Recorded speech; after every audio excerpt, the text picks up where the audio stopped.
remarks. So, Your Excellency, Ambassador Monica Juma, the Presidential Advisor on Security Matters, distinguished guests, ladies and gentlemen, colleagues, good morning. Happy International Women's Day.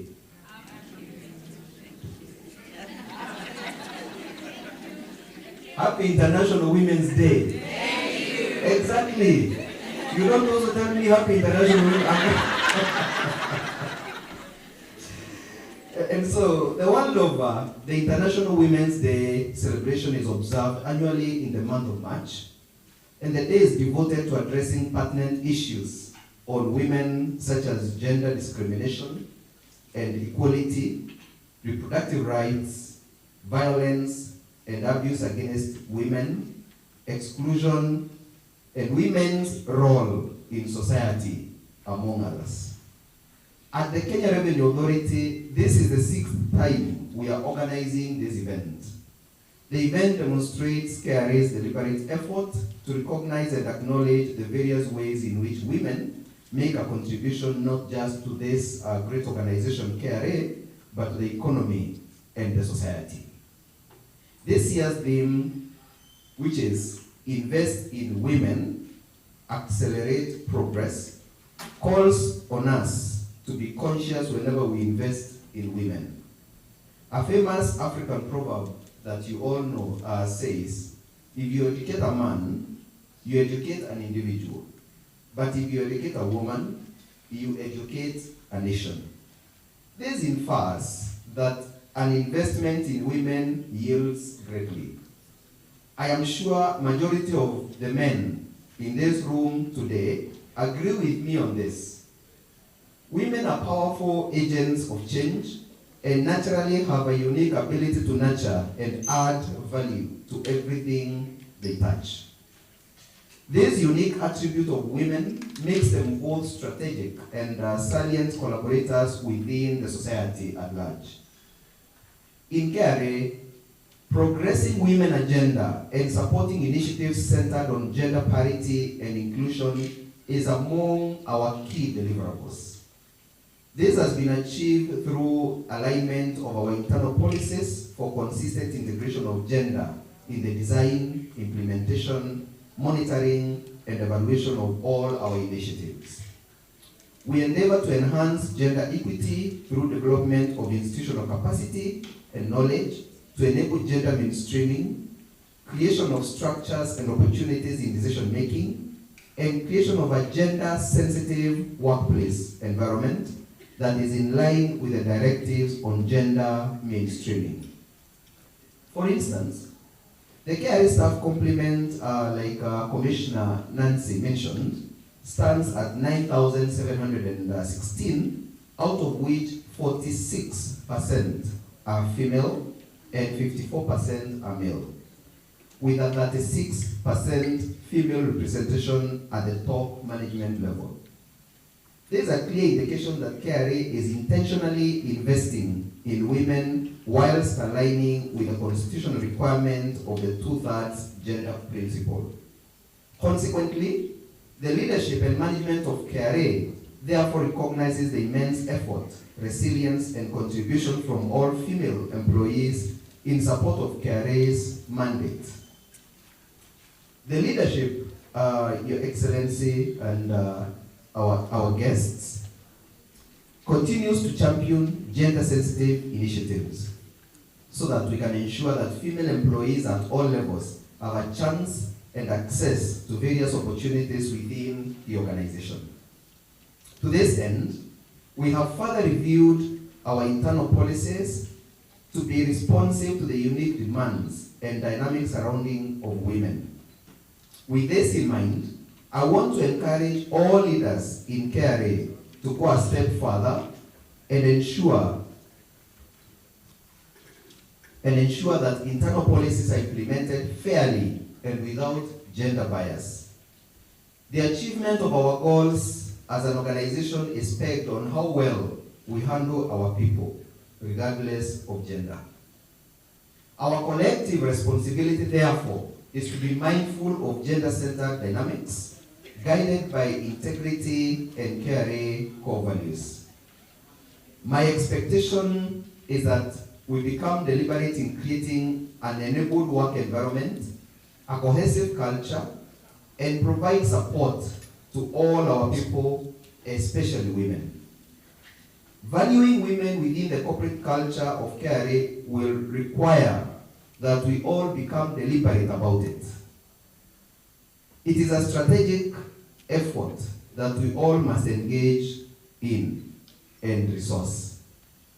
We must continually demonstrate commitment, inclusive behavior, and respect for diverse opinions while creating an environment where team members feel safe to voice their views. To the women in KRA, both here and the rest who are attending virtually, I want to sincerely thank you once again, starting from the leadership team, all teams, and everyone for the support and contribution towards the success of KRA. I want to challenge you not to limit yourselves in any way. Be intentional with your ambitions. Pursue your dreams with confidence and keep putting in the work. Thank you all and happy International Women's Day. Signed, Humphrey Watanga, Commissioner General.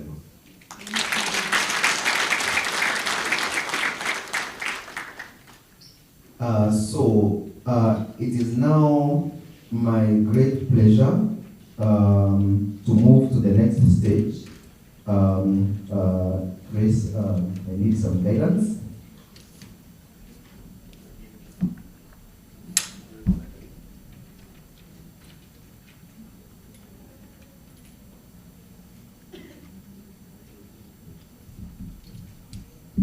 Thank you very much.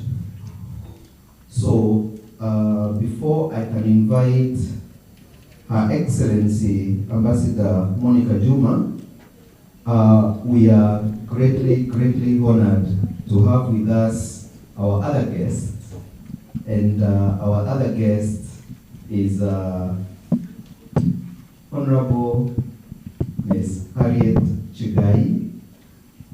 And Harriet Chigai is the President's Advisor on Women Rights.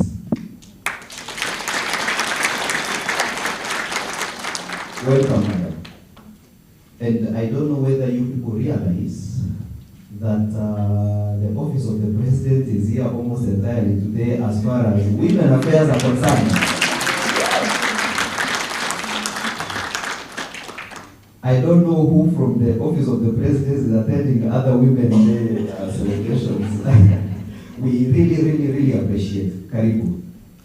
And so, let me just quickly read the bio of Her Excellency Ambassador Monica Juma. Of course, our other guest will be talking to us later on because Balozi requested to leave a little earlier, and so we'll have her address us first. And so, Ambassador Dr. Monica Juma is the National Security Advisor to the President of the Republic of Kenya. Before her appointment as National Security Advisor, Ambassador Dr. Monica Juma served in Cabinet as Cabinet Secretary in the Ministry of Energy, Ministry of Defense, Ministry of Foreign Affairs, and as Acting Cabinet Secretary in the Ministry of Petroleum and Mining. She also served as Principal Secretary across the Security Triad, namely Defense, Interior, and Coordination of National Government and Foreign Affairs. Dr. Juma came to the top executive of government from serving as Kenya's Ambassador Extraordinary and Plenipotentiary to Ethiopia and Djibouti, and Permanent Representative to the African Union, the Intergovernmental Authority on Development, IGAD, and the United Nations Commission for Africa, UNECA.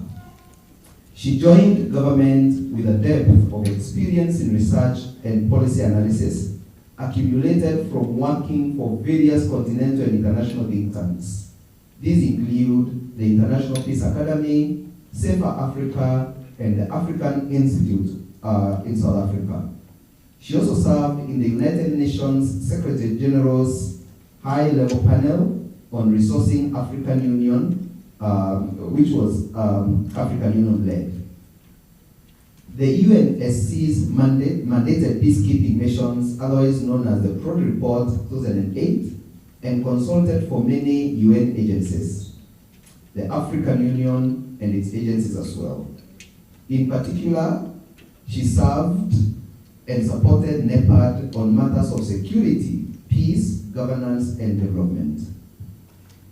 Ambassador Juma is a patron of the Athena Mentorship Program, which augments the professional competency of women and men in critical strategic leadership positions across all areas of her expertise.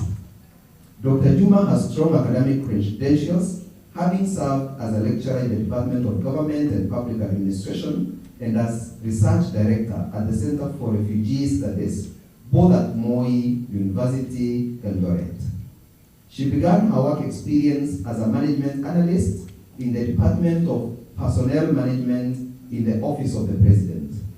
Ambassador Dr. Monica Juma is well published in Security and Peace Studies.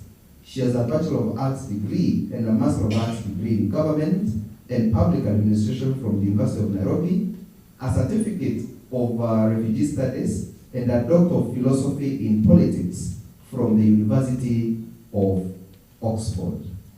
Ambassador Dr. Juma is also a mother of two.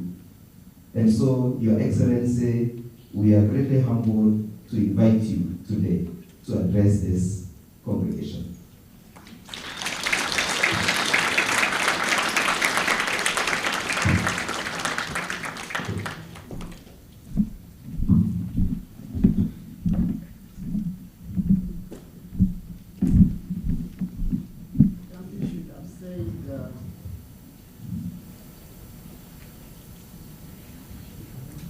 Daddy should have said I am a mother of two girls.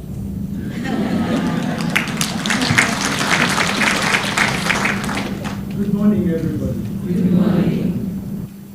My colleague and friend, Harriet Chigai, the President's advisor on women's rights, Dr. Mugambi, representing the Commissioner General, the women leaders of KRA, women staffers at KRA, both in person and online, guests, happy International Women's Day. Happy International Women's Day. I am delighted to join you today at this auspicious occasion of the 2024 International Women's Day. And I wish at the onset to thank the Commissioner General and his team for the invitation to be part of this assembly. I also want to congratulate KRA for its commitment to women empowerment. 46% of women in any organization is a good model for the rest of the institutions in society. Even more, having 36%, it's not still at the parity point, but it's a very, very good indicator of the strategic commitment to women empowerment. So congratulations. This internationally designated day is curated to celebrate women's achievements. On this day, the world stops to take stock, to celebrate the achievements and progress made by women, but it is also a check-in point. We reflect on the ongoing struggles by women. Even more important, this day is a call to action for gender equality. Today provides us a platform for collective action and collaboration in advocating for women's rights and empowerment across the full spectrum of areas: reproductive rights, protection from violence and abuse, economic empowerment, participation in governance, and so forth. Conceived more than a century ago, actually 1910, and first celebrated in 1911, the International Women's Day is a reminder that gender parity is still far, far from being achieved. All indicators of development today, including human rights, poverty reduction, economic productivity, all of them show marked marginalization and continuing vulnerabilities faced by youths in general and girls and women in particular. Research tells us that the face of poverty is female, as the face of displacement or lowly paid workers or abuse or marginalization. As we know, society has historically been structured in ways that have limited the realization of the full potential of women. In most cases, engagement of women has been functional, called upon as a matter of necessity, and particularly in times of distress and crisis. And we have seen this during wars. We have seen this with pandemics. We have seen this in political crises, and even during liberation wars. If you reflect back, even during our crisis, the Mau Mau liberation wars, we had women generals. Interestingly, when crises subside, there is an unspoken expectation for women to be feminized again. After women participated in our liberation struggle, including serving as generals, after independence, there were very few citations of these gallant women generals. In fact, women were shooed back to what considered soft services area, okay, to the less lucrative sectors. Not unimportant, there were teachers, and where there were teachers, oftentimes women were classroom teachers, as our male counterparts became the first choice principals and headmasters. And this manifested across all the sectors. Today, in spite of our women being almost at par in the university registration and graduation, the corner offices of private sectors and boardrooms still remain predominantly male. And so, one of the unfulfilled and robustly fought against constitutional requirement of the 2/3 gender rule, which I'm sure Harriet will be speaking to, is confounded by arguments that can only be described as discriminatory and unprogressive. So this International Women's Day today, 2024, convenes at an interesting time in terms of the fracture and volatility across the globe. And surprisingly, this inflection point is playing up in the gender space. We see an increase in violence against women, against the girl child, and this is a story across the world, in the war zones of Sudan and the DR Congo, in Ukraine, in Gaza. Here at home, we are witness to increased violence, even in presumed protected private spaces, in homes, in restaurants, in ARNBs. We are seeing increased cases of femicides. And again, I am sure Harriet might be able to speak to some of this in greater details. The World Economic Forum estimates today tell us that it will take us over a century to achieve gender equality. So today, as the world grapples with myriad of crises, the first people to fall through the cracks and who are likely to remain down there longer are women and girls. What does this mean? For every person, every institution, every country, all of society, today is a day to map out how we can accelerate the journey towards equality, how we can prevent, in the face of extraordinary crises across the world, how we can prevent the relapse of the gains made, because as we know, and has been proven by science, and as we have heard the other speakers before me say, a more equal society is a better society. It offers opportunities for its people to fulfill their full potential. It is more secure and stable, and its people live dignified and full lives. In other words, gender equality is good politics. Gender equality is profitable business. Gender equality is more secure society. For me, therefore, this day is about the next steps. How we make sure that we keep on the positive trajectory for prosperity.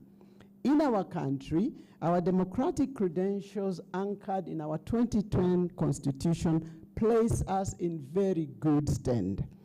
Furthermore, our leadership by President William Ruto is espousing a governance framework that you have looked at his tweet today. Who has? His tweet today says, supporting women is the easiest thing for me, because it is natural. And now I wish that this would be the easiest thing for all of us. The question, therefore, for the executive of the KRA family is, how can this key institution of our republic breathe more life to the aspiration and policy guidance of the fifth administration of the republic? Those that asked me to speak today asked me to reflect on a few things. How and what I have invested in myself and what the returns of those investments have been. What support I have received from those that have been around me. What my public service journey has. I'm not very good at describing myself. And I believe this is because I do not experience myself. Other people do. Yes? So I really look for an opportunity when I will have a chance of people that I have lived with, I have worked with, I have fought with, I have disagreed with, help me understand their experience of me. I am sure some of you in this audience would be good candidates for such an assembly, right? What I shall do, therefore, is really to try and reflect on the general principles and experiences of the circumstances that I have been in the hope that this will help to bounce off my own experience on yours in terms of women empowerment. Suffice to say, I have had the luck of being an investment of many, many, many people, particularly women, but also men. And some of these have not stopped reminding me at every turn that they have made an investment. You know, you meet somebody, do you know I did this to you? You know, that happens. And I'm sure that happens to many of you too, because many people have invested in each and every one of you. What is critical for me here is having the presence of mind to realize when an investment opportunity comes your way, and having the courage to seize the moment. Learning at the feet of not just the older people, but professionals has been invaluable. And it is absolutely invaluable for professional people. And more increasingly, these are not necessarily just the older people. I have found myself in recent times benefiting more and more from younger, agile, professionally astute young people. So I am inviting us to have the presence of mind to identify an opportunity and to seize it. So what support have I received? I have had the fortune of support from many quarters, in many forms, in the form of advice, in the form of being tasked, in the form of learning and listening. And I have found that experiential learning has again been an invaluable part of that experience. How does your boss model work? Who do you admire in KRA? How do they work? How do they accomplish their tasks? How do they react to unaccomplished tasks? I have had the experience of working with people who never give up. These are very dangerous people. They can't give up. Nothing can not be done, you know. The impact of this is actually indescribable because it takes you to a place where there is a solution to every situation. And I believe there are always answers to everything. Only sometimes it is not what we are used to. So we keep our gaze on what we know instead of allowing ourselves to find new ways of doing things. There's always a way. There's always a way. And so what lessons do you then derive from these models that are around you all the time? All the time. And these are not necessarily your bosses again. You can learn a lot. Laterally, you can learn a lot from your younger from your juniors, and from everybody else. Are we having eyes open enough to draw on these lessons? What has my public service looked like? This has been a journey. Sometimes when people talk about it, I kind of think it feels like, there's a bit of, exaggeration, I think. Is it, really? How old is she? How old is this woman? But this has been a journey of discovery, a journey of realizing new places, new challenges, and new ways of doing things. If you're ready to learn, if you are curious enough to learn, the ways of yesterday and today do not hold you back. They give you the platform to forge ahead. And just like observed by Nelson Mandela, after climbing a great hill, only then do you find that there are many more hills to climb. So if you look backwards, you'll never see the hills yonder. You will never see the hills yonder. It is critical, therefore, to have the ability to experience every step as a new adventure. And this is a function of your mental state, frankly. The function of your sense of purpose. I know many of you in KRA, not many, you probably, I have had the experience in the public service where people knock on my door and they say, Madam PS, Madam CS, if you can only transfer me to that place and not that place, is there a way in which this transfer can be changed? Not here, but there. Now, that's a person who has already put a block on themselves, isn't it? You've already put a block on yourself. How about the excitement and the curiosity to discover new ways of doing things? Because everybody has a huge adaptive capacity, and oftentimes we don't exploit it. So this is an adventure. This is an adventure, that is my point. And you must think about new ways of making things happen. New ways of making things happen. And how do you keep yourself focused? Truthfully, I cannot say that I've always been focused. I think that would be an overstatement. But I think there are a number of things that help you, that I have seen help people, that I've seen ground people. And the first one, and this is very relevant to women, is the question around believing in yourself. I have found people, and I have worked with women generals, I've worked with women this and women that. Somebody is a commissioner and they are still not sure. Really? Really? What do I do now? What do I do? You're a commissioner because you qualify, you deserve, and you are the best to be. Are we together? There is this sense of self-doubt all the time. Am I doing well? Am I dressed properly? Am I dressed? For whom are you dressing properly? So I just want to leave you with one thing. You do you. Okay? Because if you do you, then really anything else does not matter. Because you do you. Yes. Once you do you, it means you're comfortable. It means you do what you have to do. And once you do what you have to do, then you are not sorry about it. Yes? Because you've done your best. And that's it. Because nobody can ask you to give more than you. But if you don't do you, because you're worried about your dress and you're worried, and will Mr. Mugambi, and he did not look at me properly, and when... There's too many things, there's too many baggages, yeah? If you do you, your shoulders are light. You have very light weight on you.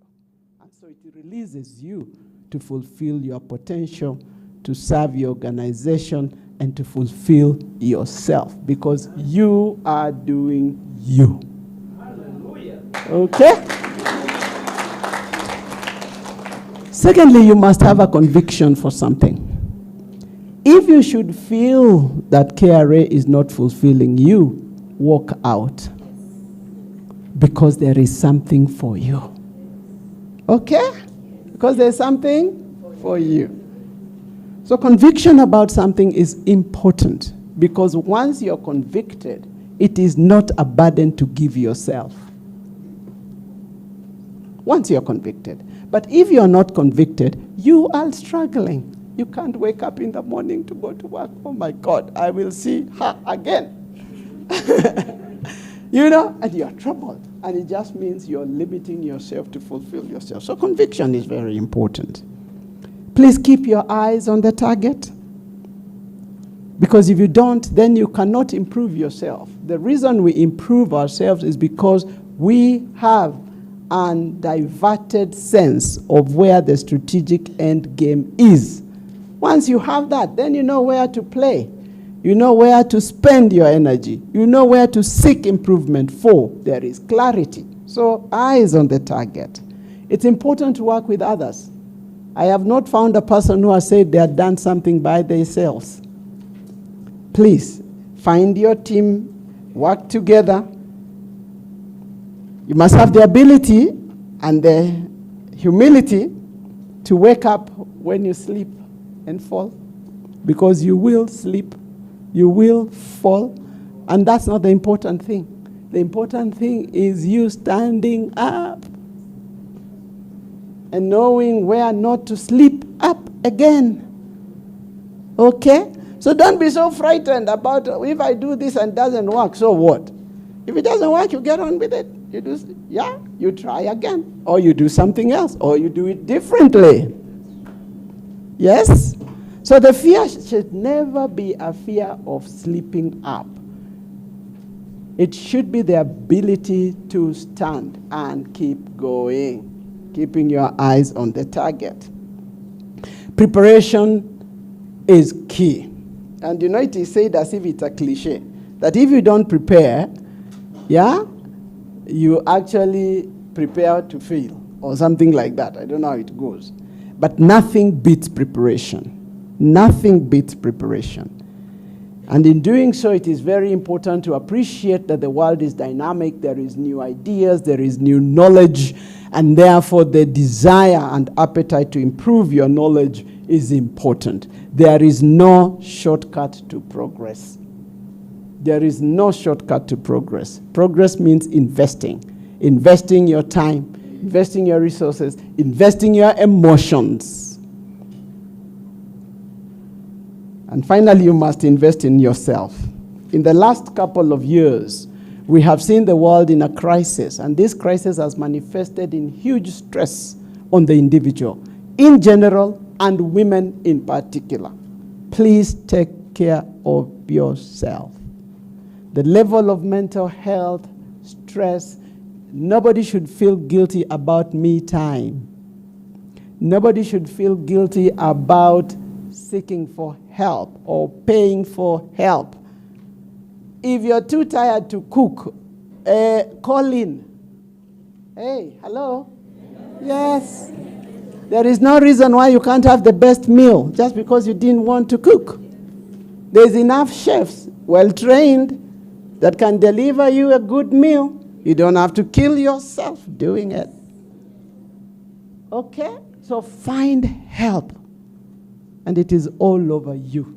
Find help so that it can release you to perform. Nobody here is a superhuman being. And there's a sense in which society wants women to be superhuman beings. We are not. So take time and love yourself a little. It will help everybody. Let me talk a little bit about investing in other women, because I run the Athena Mentorship Program. And to say there is no greater sense of fulfillment than seeing someone go through a door you have opened for them. There is no greater sense of fulfillment. And so I urge all of us here today to realize the responsibility that is upon us. We, as navigating lights of those around us, both junior and senior. Each one of us must commit and see through mentoring, whether this is structured and or otherwise. I convened this mentorship program, which I have called Athena, because it is inspired by the Greek goddess of war and wisdom, largely because we conceived it in the context of security. But the essence of this is applicable anywhere in every sector. It is possible to battle, but it is possible to achieve through soft skills. It is possible. So the ability of having wisdom and the ability of having to negotiate and navigate the spaces that we are dealing with. Let us multiply the platforms and opportunities for mentorship of colleagues and younger people, especially in this era, in this future, where there is so much competition for the attention of all of us, okay? People are not finding the navigating points, and I think that is why we must be each and everyone's keeper. This program has grown organically, and I am sometimes surprised at how it has pulled from across all sectors, enriching it immensely. So we are across in the security sector, in diplomacy, in the extractives, in energy, in fintech, in engineering, in finance, and everything. And it's interesting to see the engagement of women when they meet. In this cross-generational, it includes older and younger people. In fact, the reflections now is to do an intergenerational session with people from 8 years to 80 years, you know, so that you can create a journey through life of women. But it also cuts across the professional, all the professionals, as I've indicated, offering safe spaces where we can build confidence, where we can reaffirm one another, where we can exchange knowledge, where we can network, where you can realize you are not alone. You are not walking this journey alone. Knowing sometimes that bad things happen to good people and that they don't have to put you down. Giving professional guidance and lighting up on each other's path. And sometimes Athena is also for girls to be girls. So when we meet, we do all serious things, and then we become flippant and girlish, because we must be. Okay? So how then does KRA take this story forward? I think KRA is in the right path, the path of bold policy making and execution, deliberate action, targeting efforts to gender mainstream, because this is good business. This is very good business. Having inclusion committees, having policies for gender mainstreaming. It is extremely important that this targeting continues in specific ways, so that it's not just about, being nice. It shouldn't be about being nice. It should be about enabling women to fulfill their full potential. So in terms of training packages that are targeted, in terms of creating the right environment to ensure that women are not struggling. When I served in the MFA, one of the most striking thing was the struggles that women, young women diplomats, and now diplomacy is no longer the area where it was old men, as envoys. Now you're having young, mothering women who are going out as diplomats. And the structure has never been thought through on how you support them. Now, this could also be the case in some of the KRA places. And I think you need to think about the environment and creating an enabling environment deliberately that can enable women not to be encumbered by all the other important roles that then people have to put aside their professional growth in order. It should never be the case that women have to make choices between being mothers, between being women, and being professionals. So there has to be very deliberate structures also to encourage women. There have to be very deliberate structures to deter abuse of women, to protect women, and to provide a safe space where this information can get through without any negative repercussions. Because if you feel that this is going to expose you, then it becomes very difficult to actually provide that information. And so there has to be a way in which the KRA has to develop emotional intelligence that supports women, its women staffers. It is possible to have senior women to promote women in an environment that is very, very cruel and very, very abusive in many other ways. So I think it's very, very important to keep this going, to create safe spaces, to create linkages to the right points of support, even if these points are outside of the organization. Ladies and gentlemen, I could go on and on, but let me commend KRA for this deliberate effort. I think it is a strategic imperative. It puts you ahead of your other institutions. It is my prayer that this sets us on an unstoppable journey of scaling the quality, the level, and the quantum of women empowerment in KRA, and also to women around us, even beyond the KRA. My call to action for KRA: invest in Women Mugambi to guarantee optimal performance. Wow. Happy International Women's Day, and thank you once again for inviting me to be part of this assembly. Good day.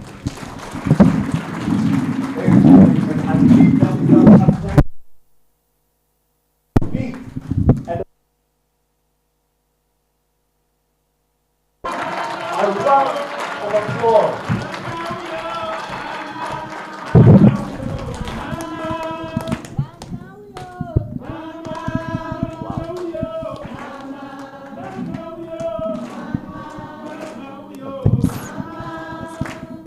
Thank you, choir, for that amazing appreciation. Now, ladies and gentlemen, before you have your seats, I want us to appreciate the ambassador with the Karabando clap. I believe we've done this before, isn't it? We remember what it is? All right, to appreciate what has been shared to us by Dr. Juma, let us do the Karabando clap. So let's go. Karabando, Karabando, Karabando. Let me remind you, it's Karabando, 1, 2, 3. Karabando, 1, 2, 3. Karabando, pa, pa, pa, pa, pa, pa, pa. So let's try this one more time. Karabando, Karabando, Karabando. Great, you may all have your seats. Now, because we have a very short amount of time with Ambassador, I will request she comes back and takes us through a very short panel discussion so that we can hear more from her. Do we not want to hear more from her? I am sure we have more wisdom that we can get out of her. Do we not want to hear more from her? Allow me at this juncture to, with most humility, Your Excellency, ask you to please come back, Dr. Mugambi Radio Profile, to come and join us for our panel conversation. Joining you, please let's appreciate her as she comes. Joining you in this session is our representative for Commissioner General, Dr. Mugambi Mwirigi. And we shall have a quick 20-minute session and a last 10 minutes of questions and answers. All right. Dr. Mugambi, as we allow Ambassador to gather her thoughts, after listening to her reflective address, what do you have to share with us, particularly in line with the theme of today?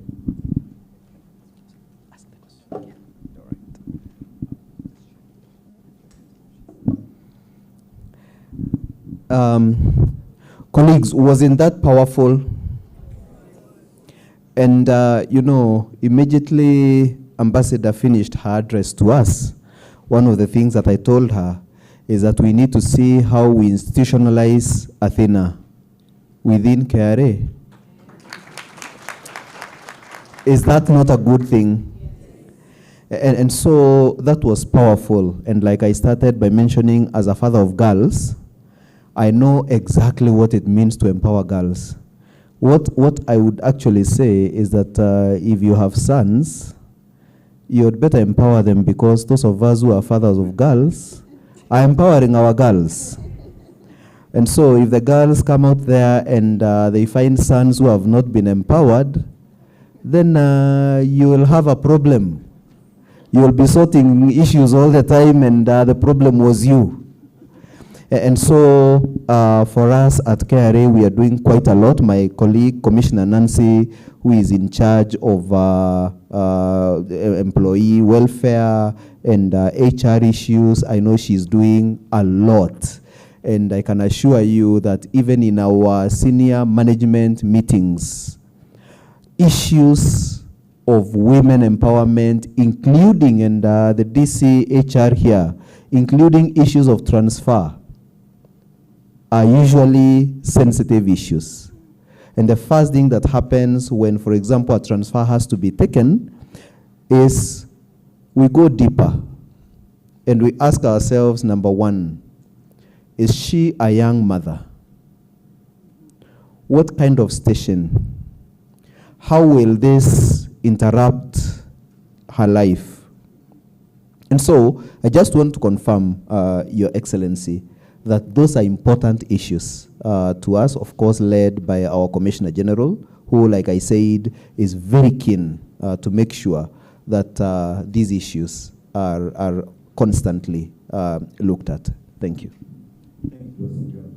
I propose following a small line, and you want to share questions to Waziri, please, you can send your questions on 0791 444 564. For those of you following us online, you can send your questions to 0791 444 564 because we want to be very inclusive. Now, Waziri, when you were speaking earlier, you spoke to your career journey and the pillars that it took you to stay in your career journey. My question for you today is, you have stayed through 3 administrations at the highest possible level of service, serving different kings of this nation. What does it take to stay and stay at the highest possible level?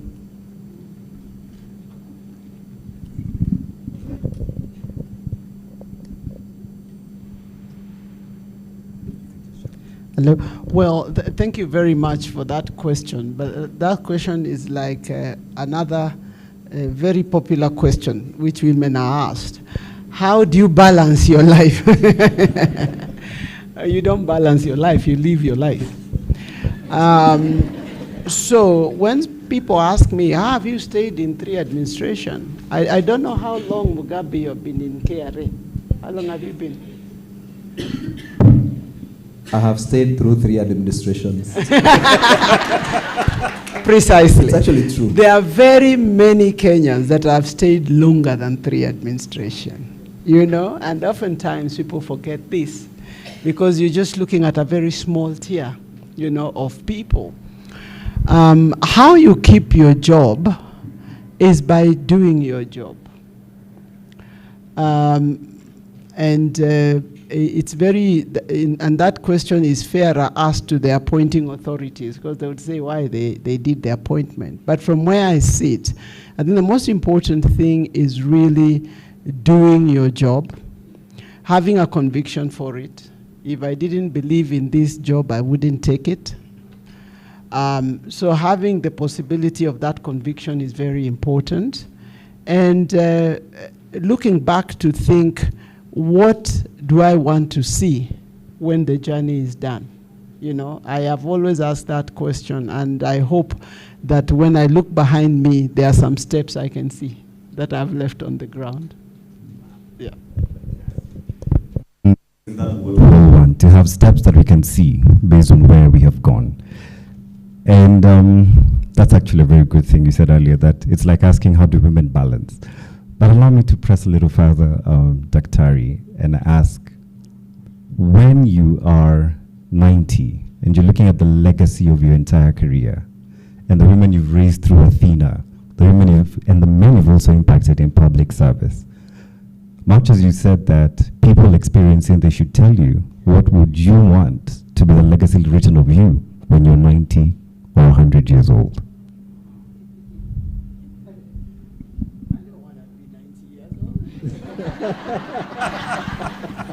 Yes.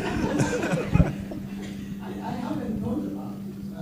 I have often wondered whether it is time I began to reflect on some of my memoirs. You know, I would want to do my memoirs, and I would want to do them truthfully, you know, in terms of that experience. And I have looked, the other day I was just looking at a book by Henry Kissinger. When he turned 100, he wrote a book on the future of AI. And I thought, oh my goodness, we don't even understand AI. To have the ability to telescope into the future like that, I think is very powerful. So I would want to have the ability to telescope into the future rather than to look back. Wow, powerful. Doctor, thank you. Dr. Mugambi, you've heard Her Excellency state that she wants to telescope into the future. She gave you a call to action in terms of what you're going to do in KRA. If you were to look at the audience today and give them the assurance of her call to action, what would that be? We already started.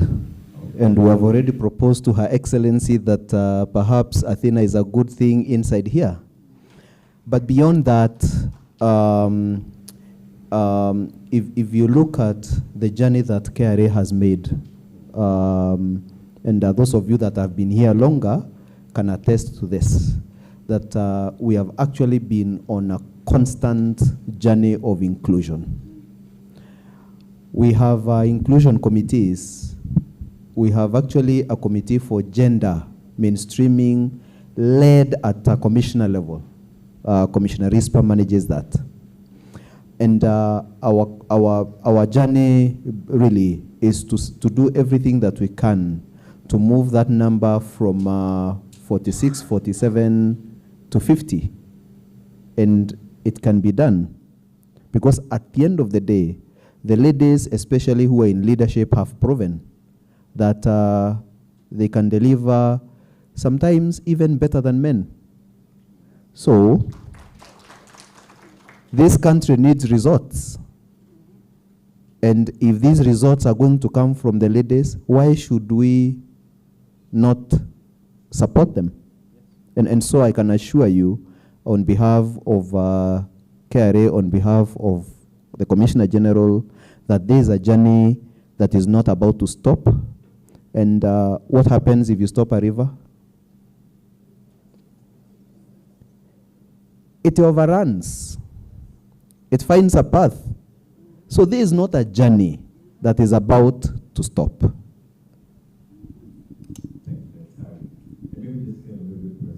Mentioned that you're a father of girls, and you stated in your opening remarks that the boys need to be empowered as well. But I just want to focus on the girls that you're raising. As a father, what are you doing to secure the future of your girls and to ensure that when they come into the marketplace, as was said by Her Excellency, that is the smart thing to do for them to come and contribute? So what are you doing for your girls? Yeah, I do not have the experience of raising boys. My experience is raising girls, and it is absolutely exciting. I think my call to everybody, and I think it doesn't matter whether they are girls or they are boys, is to invest as much as we can to these children. There is a sense in which if we are not careful, the ethos of society that are very necessary and that create a platform for our children to be able to absorb other things are disappearing. And especially when the parents themselves then become irresponsible. And I think our children read more from what we do rather than even what we say. And specifically now going to the girls. There is no role now that is predominantly for men or for women. Some of our best pilots are ladies. Some of our best engineers are ladies. The current president of the Law Society of Kenya is a lady. The current CJ is a lady. So why would my daughter not be the next CJ or a CJ in future? I will be very excited to do that and to make sure that that happens. And I think this is where we should see our children. moving forward. All right. Please let's appreciate Daktari. Daktari, you've spoken to the ethos, and I would like to rope in Her Excellency on this particular issue of values, of ethos that, as you have intimated, are being eradicated. And ethos you don't know your values up until you face a challenge. You don't know the test of what you believe in up until you come against challenges. Your Excellency, as you've gone through your career journey, what are some of the challenges you have faced and had to overcome? And what ethos or values did you cling to that saw you through that season?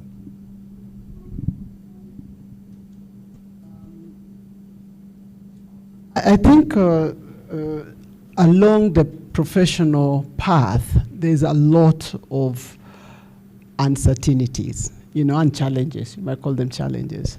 There are challenges. You all arrive oftentimes in a group of you. You are recruited at the same time, and soon the differentiation begins to happen, and you all want to be promoted, and so why is so-and-so not me? What did I not do? My boss doesn't like me, and he's the brother of so-and-so. And can I go to their house to talk to their mother? All sorts of things. In all these journeys, and then it takes another format. In KRA, then somebody comes, I don't want to pay taxes, maybe I can talk to you and not talk to you, Ultimately, this thing depends on your personal choice. It has nothing to do with your boss. It has nothing to do with your mother. It has nothing to do with your brother. It is about you. That's why I said you do. If you do you, it is not difficult to make these choices. You don't make the choices because there are no choices to make. Yeah? There are no choices to make. There is nobody here who doesn't know what good from bad is. It is that simple, frankly. It is that simple. But the pressure comes from everywhere. And for women, it is particularly interesting because sometimes you have to negotiate it to your houses. Yeah? Your husbands place themselves as the middlemen of here and there, or your brother, or your father, or your who, or your mother. And so you have to weigh yourself between these people who you love dearly and what is right or wrong. But none of us doesn't know what right and wrong is. So the choice ultimately sits with you. So you do you. That is what I give all of you here. It is easier and you don't have to worry. There are many people in this country that cannot lock in 8-hour sleep because they are worried. They're worried about this, they're worried about that. But there are also people in this country who have to put on an alarm to wake up because they are not worried. And that's the difference. The difference is the choices they made. It's a personal choice. So please don't blame anybody. Don't blame anybody. And the decision is very easy. It is very easy because everybody has a conscience. Please follow the rule book and please listen to your gut. It does not lie to you. It does not lie to you. Okay? And just do you. Just do you. I think we can all say, you do. You do. And I think that's the key takeaway that we're getting from Her Excellency today. And as I get ready to ask the final question, I hope you're preparing your questions to the audience. And for those following us online, please remember the number is 0791 444 564. 0791 444 564. Your Excellency, I don't think I'll be doing justice if I don't ask about